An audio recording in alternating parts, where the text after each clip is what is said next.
Dollar कमा के देते हैं, लेकिन ये नाकाम निकम्मी नाअहल हुकूमत हमको गैस प्रोवाइड नहीं कर पा रही। हम एग्रीकल्चरल इकोनॉमी है, ज़राई मुल्क हैं। अब बताया जा रहा है कि फर्टिलाइजर की डैप की कमी हमारे मुल्क में होने जा रही है।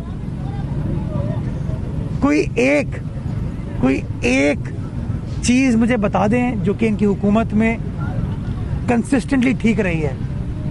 जवाब होगा सिफर। एक चीज़ है जो कि 3.5 सालों में पाकिस्तान की आवाम ने पीटीआई से कंसिस्टेंटली देखी है, और वो है बहरान। गैस का बहरान, अद्वियात का बहरान, चीनी का बहरान, आटे का बहरान, बिजली का बहरान, गैस का बहरान। मैं समझता हूँ इखलाकियात का जो बहरान है पीटीआई की हुकूमत ने, आज उसने पाकिस्तान जो तबाही मचाई है उसकी मिसाल आपको पाकिस्तान की 74 साल तारीख में नहीं मिलेगी। अल्लाह ताला इन हुक्मरानों को तौफीक दे कि अपनी बातों में जो एहसास की बात करते हैं वो बातों से निकल कर कोई अमली एतबार से भी एहसास वाला काम कर सके, आवाम की खिदमत कर सकें। अल्लाह ताला इन लोगों को नेक हिदायत दे, और मैं कुछ नहीं कह सकता। पाकिस्तान जिंदाबाद।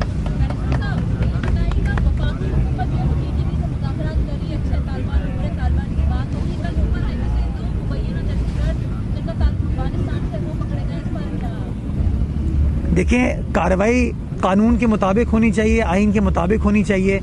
अगर कोई शख्स जिसने कानून शिकनी की है, दहशतगर्दी के किसी काम में मुलव्वस है, कानून शिकनी में मुलव्वस है, तो उनके खिलाफ बिल्कुल कार्रवाई होनी चाहिए। और मैं अपनी लॉ इन्फोर्समेंट एजेंसीज को मुबारकबाद पेश करना चाहूँगा कि उन्होंने इस तरह दहशतगर्दी का कला कमा करने के लिए माजी में जिस तरीके से कुर्बानियाँ दी हैं, काम किया है सिंध हुकूमत की लीडरशिप में, उसी प्रोसेस को जारी व सारी रखे ताकि हम अपने सूबे को, अपने मुल्क को अमन का गहवारा बना सकें और अपनी तमाम कौम को हिफाजत फराहम कर सकें। अच्छा, ये बता दें बारी गैस बहरान जो है, सिंध सबसे ज़्यादा गैस देता है पाकिस्तान में। आइन के आर्टिकल 58 के 158 पहला हक सूबे का बनता है। वज़ीर-ए-आला सिंध ने काफ़ी इस पे स्टैंड भी लिया था, लेकिन अब वो स्टैंड कमज़ोर होता जा रहा है। पीपल्स पार्टी भी सिर्फ एहतजाज पे डिपेंड कर रही है। तो कोई सख्त कोई मुदाहमत या जैसे पहले धमकियाँ दी गई थी कि भाई गैस हम अपनी छीन कर लेंगे, तो इस तरह की कोई है? देखिए, आईन पाकिस्तान आर्टिकल 158 में ये कहता है कि जिस सूबे में गैस दरियाफ्त होगी, पहला हक उस सूबे की आवाम की ज़रूरियात का होगा। पाकिस्तान में सबसे ज़्यादा गैस सूबाई सिंध पैदा करता है। तकरीबन कोई 65 से 67% गैस जो है सूबाई सिंध से दरियाफ्त होती है। और इस वक्त ज़मीनी हक़ाइक़ ये हैं कि चाहे हमारे घरेलू सार्फिन हों, हमारे सनती सार्फिन हों, ट्रांसपोर्ट के सार्फिन हों, उनको गैस मैसर नहीं हो रही। यानी कि वफाकी हुकूमत जो है नाकाम हो चुकी है अपनी जिम्मेदारी को फुलफिल करने में। अब वज़ीर आला सिंध हुकूमत नहीं है, वहाँ तो कमिश्नर कराची नहीं है, वहाँ पर भी महंगाई है। इसका वजह क्या है?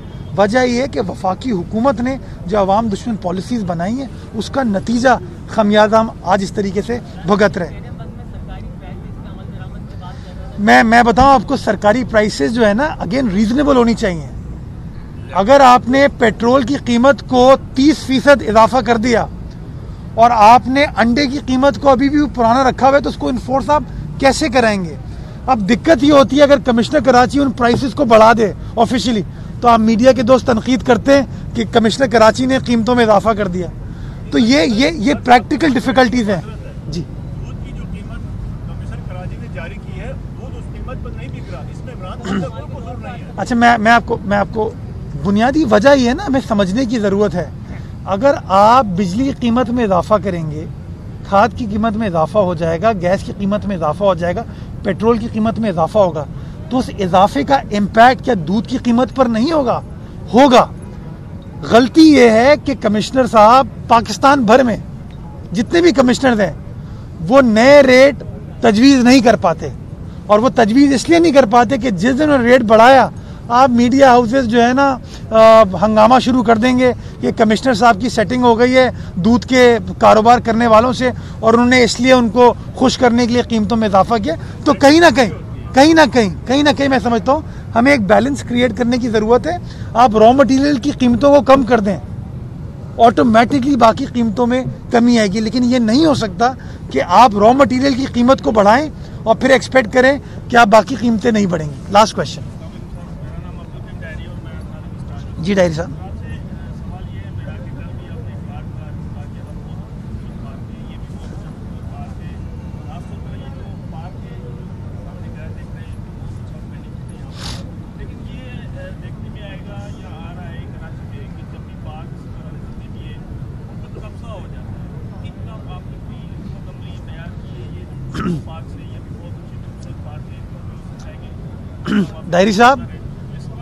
डायरी साहब आज से 1.5 साल पहले वजीर आला सिंध इस सड़क से गुजरे थे जब हमने सफाई मुहिम स्टार्ट की थी, मैं साथ था उनके।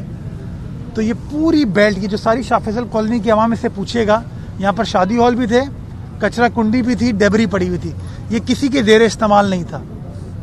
वजीर आला सिंध ने अहकामात जारी किए, DMC कोरंगी ने काम स्टार्ट किया, उस पूरे एरिया को कन्वर्ट किया गया। आज आपको ये पूरी ग्रीन बेल्ट नज़र आती है। ये पीछे पार्क का एरिया था, उसको KMC ने ठीक कर दिया।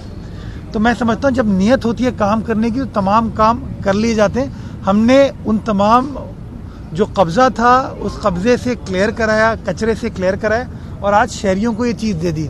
मैं शाह फैसल कॉलोनी की आवाम से रिक्वेस्ट करना चाहूँगा, ये जो आसपास लोग रहते हैं इनसे रिक्वेस्ट करना चाहूँगा कि जिस तरह हम अपने घर की हिफाजत करते हैं, अपनी पब्लिक स्पेसेस की भी इसी तरीके से हिफाजत करें, इस पार्क की भी उसी तरीके से हिफाजत करें ताकि लॉन्ग रन में इस पार्क को लुक आफ्टर भी किया जा सके, इसको मेंटेन भी किया जा सके और हमारे बच्चों के लिए, हमारे बुजुर्गों के लिए, हमारे घर वालों के लिए एक बड़ी खूबसूरत ओपन अर्बन स्पेस ऑक्सीजन के तौर पर शहरियों के लिए अवेलेबल हो। बहुत शुक्रिया जी।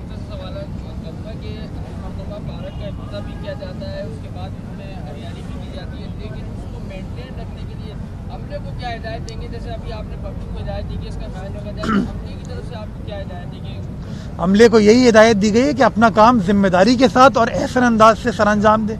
मैं जिस पार्क में जाता हूँ पहला सवाल ये पूछता हूँ कि पानी के लिए आपने क्या किया है, और यहाँ भी आने के बाद मैंने पहला सवाल यही पूछा कि जी पानी की सोर्स क्या है, क्योंकि आप क्या करते हैं पार्क बना देते हैं, जब आप पानी उसको नहीं दे पाते पार्क ख़राब हो जाता है। तो यहाँ पर पानी की सोर्स को आइडेंटिफाई किया गया, पानी की फैसिलिटी अवेलेबल है और उसके बाद इस पार्क को डेवलप किया गया। इंशाल्लाह यही KMC, DMC और शाह फैसल कॉलोनी की आवाम इन पार्क्स को, ग्रीन स्पेसेस को मेंटेन करेगी, लुक आफ्टर करेगी।